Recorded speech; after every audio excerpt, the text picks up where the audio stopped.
In 1894, the sea turned black with smoke, and the sky echoed with thunder that came not from clouds, but from cannons. China's most powerful fleet, the pride of a fading empire, steamed into battle against a rising force they didn't yet understand. They fought with honor, but with weapons forged for a war that had already passed them by.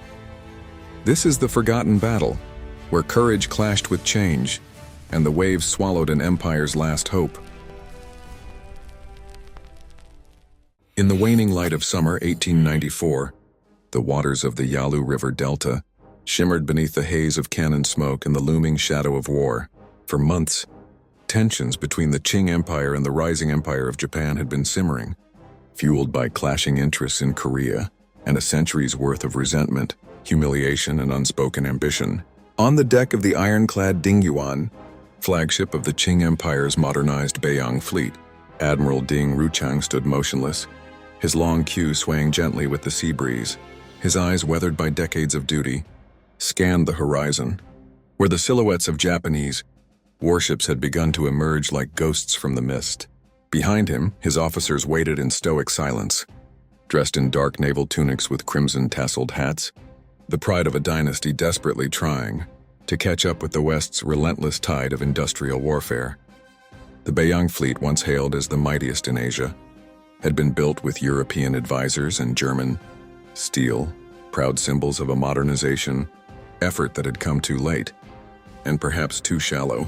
Yet today it would be tested not by pirates or coastal raids, but by a ruthless and determined enemy armed with speed, precision, and a hunger for empire. As steam rose from the stacks and signal flags snapped into position, the fleet began to form its line. The sea, once calm, now churned beneath them, as if it too sensed the blood that was soon to come. Ding Ruchang, a seasoned commander but not a man of flamboyant speeches, simply nodded once, signaling his fleet to prepare. This was more than a battle for control of Korea. This was a battle for China's soul, for the legitimacy of its reform, and for the fading dignity of an empire staggering beneath the weight of its own legacy. And in that brief fleeting moment, before the cannons roared, before steel clashed against steel, the men aboard the Beiyang ship stood proud, unaware that by day's end, many would be swallowed by the very sea they were sworn to command. As the pale morning sun began to rise through the haze, the waters of the Yellow Sea, transformed from a mirror of tranquility into a cauldron of steel, smoke, and defiance. The Beiyang Fleet, proud but aging, formed a solemn line across the open sea, each ship a floating relic of China's desperate modernization. Then came the sound that shattered the stillness, the thunderous roar of naval cannons. The battle had begun. King ironclads like the Dingyuan and Zhenyuan opened fire with their massive guns, but their volleys were slow, and their targeting crude, reliant on visual estimates and manual calculations. The Japanese fleet, smaller but newer and faster, approached in coordinated squadrons, executing modern naval tactics with chilling precision. Shells screamed across the water, striking home with deadly accuracy. Within moments, the Zhenyuan was hit near its engine room, and flames erupted from its side. Black smoke billowed skyward as sailors scrambled to contain the inferno, but chaos had already set in. Orders were shouted, alarms rang out, and across the decks the wounded cried out in agony. Admiral Ding Ruchang, still aboard his flagship, remained composed, issuing orders to hold the line and not falter. He knew what was at stake, not just victory or defeat, but the pride of a civilization on the brink of humiliation. The Beiyang Fleet, though battered, fought back with all its might, their guns echoing defiantly through the smoke. But the truth was becoming clear. Japan's fleet was not just stronger, it was smarter, swifter, and built for the new age of naval warfare. Japanese ships zigzagged between the Qing vessels, targeting weak points with brutal efficiency. Fires broke out aboard multiple Chinese ships, and still the defenders fired back, even as flames licked at their boots. Officers stood tall in the heat of the barrage, directing fire, tending to the wounded, and, when needed, dying at their posts. The sea, once placid, now boiled with debris and wreckage. Smoke blanketed the sky like a funeral shroud. And as the battle raged on, it was no longer about strategy or tactics. It became a matter of sheer will, a test of who would endure longer in the storm. The men of the Beiyang Fleet knew they were outmatched, yet they did not yield. They fought not just for their admiral, their emperor, or their flag, but for something deeper, for a dying dream that still lived in the heart of a crumbling empire. By midday, the once disciplined lines of the Beiyang Fleet had disintegrated into scattered chaos. Like shattered porcelain drifting across the sea, thick black smoke choked the horizon, blotting out the sun, turning day into a smoldering twilight. The thunder of guns had not ceased. It rolled like distant earthquakes across the waves. But the rhythm had changed. What began as an exchange between fleets had devolved into a merciless hunt. The Japanese Navy, now fully in control of the tempo, moved like a blade through broken formation, singling out stragglers and tearing them apart with relentless salvos. On board the Dingyuan, Admiral Ding Ruchang stood amidst fire and ruin, his once pristine bridge now littered with the dead and dying. Blood stained the iron deck, and the acrid stench of cordite oil and scorched flesh hung thick in the air, yet he remained stoic, silent, and immovable, as if the collapse of his fleet could be held back by sheer will alone. His officers, many barely in their 30s, manned the guns with trembling hands, shouting over the roar as enemy shells tore open the armored hull. Each direct hit sent a sickening tremor through the ship, and with every shudder the sense of doom tightened its grip. All around him the sea became a graveyard. The Liuyuan had burst into flames and was listing hard to port. Its boilers ruptured in a white-hot explosion that flung men, like ragdolls, into the air. The Zhiyuan, under Captain Deng Shicheng, had fought valiantly until a torpedo tore through its midsection. Splitting the steel hull like paper, Deng, refusing to abandon ship, had attempted to ram an enemy cruiser in a final, suicidal charge. He went down with his ship, a martyr to a fleet already dying. Across the waves, the Chinese crews fought with raw desperation, their outdated weapons and tactics no match for Japan's precision. Yet their courage burned as fiercely as the fires consuming their decks. Sailors threw buckets of seawater onto flames, fought hand-to-hand during boarding attempts, and dragged wounded comrades across bloody decks with tears in their eyes and curses on their lips. For many, the sea offered no escape. Those who jumped found themselves tangled in burning oil or sucked beneath by sinking wreckage. Above it all, signals flew from Japanese masts, commands carried out with machine-like efficiency. Their ships, unrelenting, circled and struck like predators among prey.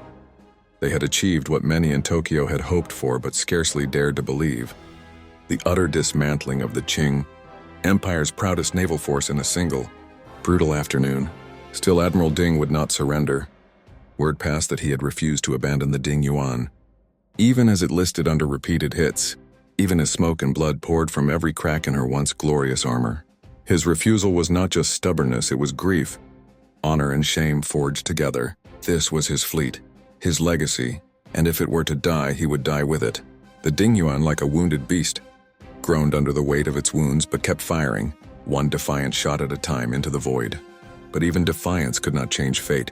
The waters below had already begun to reclaim the fleet, one ironclad at a time, dragging them down into the cold, dark silence of history.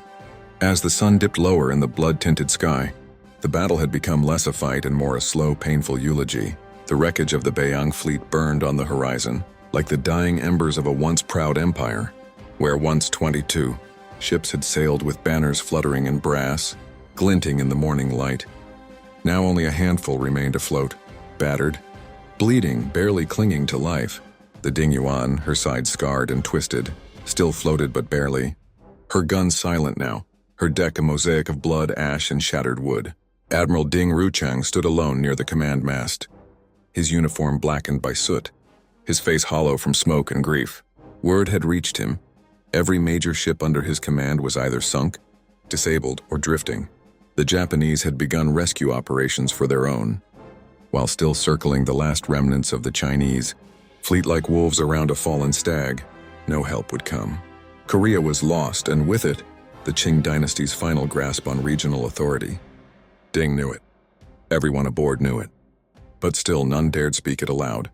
Some prayed, others wept, and many stood at their stations, awaiting either orders or death, whichever came first. Below deck the wounded lay in rows, many with missing limbs, others with burns too severe to treat. The ship's surgeon moved like a phantom through the smoke, blood on his hands and sorrow in his eyes. Above them, sailors patched holes with scraps of metal and soaked rags, knowing full well it was futile. The sea was rising against them. Captain Liu, second in command, urged Ding to abandon ship, to escape with a cutter before the Ding Yuan was torn apart. But the admiral shook his head slowly, eyes locked on the red horizon. "I was entrusted with this fleet," he whispered, "and I will not leave her side." With that, he stepped away, walked down to his cabin, and closed the door behind him for the final time. Moments later, a gunshot cracked faintly through the noise, a single note of finality in the storm. When the crew discovered his body, they lowered it with reverence and sorrow, wrapping him in the Qing naval flag. Still torn and singed from battle, there was no time for ceremony, only resolve. Captain Liu assumed command and ordered what remained of the crew to abandon ship. Boats were lowered quietly, filled with the wounded and the able alike. As the last of them rowed away, they looked back at the Ding Yuan, still afloat, still defiant, her hull burning in the dusk. And then suddenly her stern groaned, dipped, and the ship began to list. Slowly, solemnly, she sank beneath the waves, her bow the last to vanish, pointing east as if saluting the sun that would rise again without her. To the Japanese, it was total victory. To the world, it was the undeniable proof of a new order in East Asia. But to the men who survived, who had fought, bled, and lost everything on those cursed waters, it was something far deeper. It was the death of an era, the fall of a dream. The Beiyang Fleet had not merely lost a battle, they had become a symbol of what happens when tradition refuses to evolve, when pride blinds judgment, and when empires grow too heavy to bear their own weight. But in their fall, they had bought time, inspired sorrow, and etched their names into the unforgiving memory of the sea. In the days that followed, the waters of the Yellow Sea calmed once more, as if trying to forget the carnage that had unfolded upon its surface. But beneath that silence, in its cold, dark depths, the bones of ships and men rested in solemn silence, their stories forever sealed in rust and ruin. The Japanese fleet returned home triumphant, hailed as heroes in a modern empire that had finally eclipsed its ancient rival. Newspapers in Tokyo splashed headlines of glory, of destiny fulfilled, of the East rising against the old world order. But the Chinese coastline told a different tale. Bodies washed ashore for weeks, some charred beyond recognition, others still clutching broken swords or soaked letters from home. Families gathered at harbors to search for names on casualty lists that grew longer with every passing day.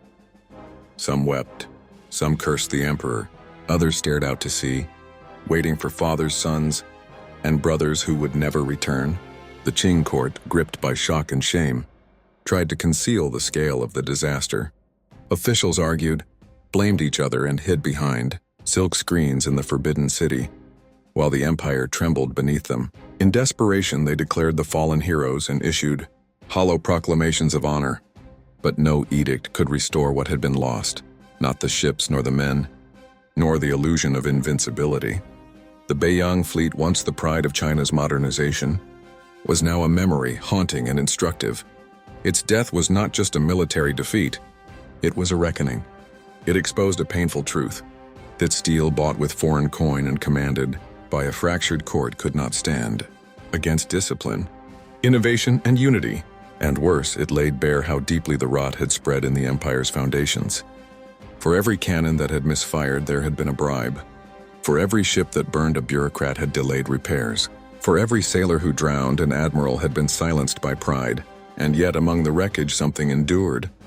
In the minds of those who survived, in the raw stories, they carried the names of officers who chose to die with honor, the crew who fought to their final breath.